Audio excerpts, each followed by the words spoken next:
اللہ کے نزدیک مہینے گنتی میں 12 ہیں، اس روز سے کہ اس نے آسمان اور زمین کو پیدا کیا۔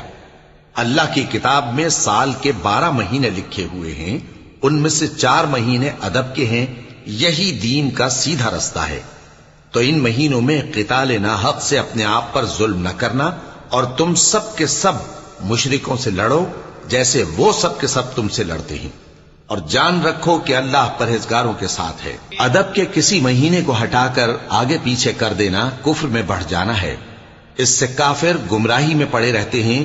ایک سال تو اس کو حلال سمجھ لیتے ہیں اور دوسرے سال حرام، تاکہ ادب کے مہینوں کی جو اللہ نے مقرر کیے ہیں گنتی پوری کر لیں، اور جو اللہ نے منع کیا ہے اس کو جائز کر لیں۔